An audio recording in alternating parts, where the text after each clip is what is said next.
Hello guys, welcome back to knowledge crazy officer.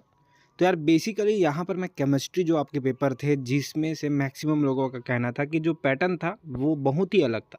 Chemistry का pattern जो था बाकी जैसे कि मॉडल पेपर से आते थे, सारे बच्चे उसी पे निर्भर थे। और यहाँ पे केमिस्ट्री का पर्चा ऐसा खुलता है जिसको मैक्सिमम बच्चे नहीं बना पाते, क्योंकि उसके जो पैटर्न थे वो सीबीएसई लेवल के थे। लोग मानते हैं इन चीज़ों को क्योंकि एनसीईआरटी के बीच से आते हैं, और मैक्सिमम लोग जानते हैं कि टीचर्स भी उन्हीं क्वेश्चंस पे फोकस करते हैं जो कि रिपीटेड होते हैं या तो पूछा जा सकता है। ऐसे एक एक शब्द को बीच से ऐसा नहीं बताता। तो मैक्सिमम स्कूलों में पढ़ाई नहीं है, और उस हिसाब से जो पर्चे दिए बहुत ही बच्चों के हिसाब से बहुत ही ये सही नहीं था।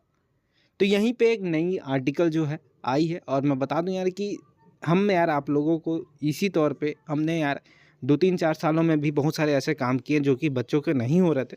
तो बिल्कुल से आप नए हो गए चैनल पे तो सब्सक्राइब कर लेना, क्योंकि कहीं ना कहीं यार सपोर्ट मांगेगा, कहीं ना कहीं ये वीडियो जाएगी तब लोग समझ पाएंगे, तब ऑफिसर जो भी सरकार है वो समझ पाएगी कि बच्चों के ऊपर क्या बीती है। ठीक है, तो यहीं पे मैं आपको सारी चीज़ें बताने वाला हूँ, क्योंकि यहाँ पर एक आर्टिकल आया है जो कि आपके बिलासपुर भास्कर में है 16 तारीख का। ठीक है, तो यहाँ पर 12वीं केमिस्ट्री में इस साल भी सीबीएसई बोर्ड पैटर्न का पर्चा, क्योंकि यहाँ पर यार पिछले साल भी ऐसा ही हुआ था कि ये उसमें भी बच्चे परेशान थे। तो यहाँ पर क्या है, कठिन प्रश्न हल करने में परेशान रहे परीक्षार्थी। जैसे कि यहाँ पे आप देख सकते हैं कि छत्तीसगढ़ माध्यमिक शिक्षा मंडल ने 12वीं बोर्ड में रसायन शास्त्र का पर्चा इस साल भी पिछले साल की तरह ही सीबीएसई बोर्ड के पैटर्न में रखा। कठिन प्रश्नों को हल करते हुए परीक्षार्थी के पसीने छूट गए। शिक्षकों का कहना है कि अच्छा पर्चा हल करने वाले छात्र भी 40-50 नंबर पाने का दावा नहीं कर पा रहे हैं भाई। और टीचर्स भी ये चीज़ बता रहे हैं, क्योंकि टीचर्स को भी वो चीज़ें पता है। ठीक है, क्योंकि सारी चीज़ यार कोई ब्लूप्रिंट के हिसाब से चीज़ें नहीं बताई, जो आता है वो नहीं था रिपीटेड। क्या पढ़ता बच्चा, जो चीज़ें थी बच्चे के पास, क्वेश्चन बैंक था उसमें से भी नहीं फंसा, आपके पास मॉडल पेपर थे उसमें से भी नहीं है, तो कहाँ जाएंगे? ये तो बिल्कुल ही गलत है, एकदम बिल्कुल ही गलत है ये। तो यहाँ पर आप देख सकते हो यार कि ये सारी गुरुवार को आपके 12वीं रसायन के पेपर हुए। पर्चे को पढ़कर हल करने के छात्र परेशान नजर आए। दरअसल सीबीएसई बोर्ड के पैटर्न पर पूछे गए प्रश्नों को समझने में छात्रों को परेशान होना पड़ा। किसी तरह प्रश्न समझ आए तो हल करने में खासा समय लगा। अधिकांश छात्रों का कहना है कि उनके रिवीजन के दौरान पिछले कुछ सालों के पेपर हल किए थे, लेकिन ऐसा पर्चा आने की उम्मीद नहीं थी।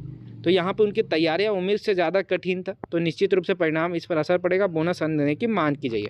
तो ये आर्टिकल पर छप चुका है यार, बोनस देने की अंक मांग करिए। और मैं बोलूँगा यार सभी बच्चों को पास किया जाए, क्योंकि अगर कुछ बच्चा पढ़ता है तो वो इस भरोसे में पास हो जाता है। लेकिन यहाँ पर यार जितना बच्चा बनाया उसके बाद जो पासिंग मार्क्स है उस वैसी चीज़ें करिएगा ताकि सभी बच्चे पास हो जाए यार, मेरी यही है। और आप भी एक बच्चा अगर केमिस्ट्री का अगर इसे देख रहा है तो मैं भी करूँगा कि तुम यार अपने जितने भी ग्रुप्स हैं, जो भी चीज़ें हैं, क्योंकि ये चीज़ें आर्टिकल भी आ गई, पेपर में भी छप गई है, कोई नॉर्मल बात नहीं है।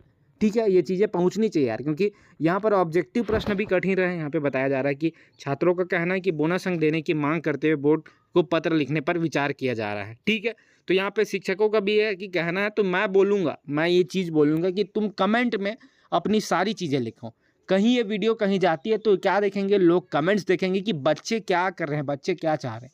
तो जो भी चाह रहा है, जो बोनस अंक चाह रहा है बोनस अंक, क्योंकि यहाँ पर मुझे पता है कि लीनियंट मार्किंग होगी, क्योंकि आप लोगों के पेपर इस प्रकार है। लेकिन मैं चाह रहा हूँ कि सभी बच्चे पास हो जाए, सबके अच्छे परसेंट बन जाए। तो बिल्कुल से ये चीज़ें जायज़ नहीं यार, क्योंकि ये चीज़ें बतानी चाहिए, प्रैक्टिस में आनी चाहिए। और ये आप लोगों के लिए बिल्कुल नया होगा। और मैं नहीं सोचता कि अगर कोई 12 सीजी बोर्ड है वो कॉम्पिटिटिव का एग्ज़ाम कोई नीट या जेईई फाइट करने का सोच रहा होगा, तो मिनिमम उससे भी बन रहा होगा, लेकिन इतनी सारी चीज़ें नहीं बन रही होगी। ठीक है, तो बिल्कुल से यार बोनस अंक देना चाहिए और मैक्सिमम सभी को पास कर देना चाहिए। जो बच्चा हल किया, सॉल्व किया, अटैम्प्ट किया, क्वेश्चन जो आता है लिखा है, तो बिल्कुल से यार सबको पास कर देना चाहिए। आप कमेंट्स में बताओ कि आपको क्या चाहिए, आप क्या चाहते हो। और इस वीडियो को यार जितने भी ग्रुप में हो सके फैला दो। और नए हो गए चैनल में तो उस चैनल सब्सक्राइब करके बेल आइकन प्रेस करके व्हाट्सएप ग्रुप पे जुड़ जाना। लिंक आपको डिस्क्रिप्शन में मिलेगा।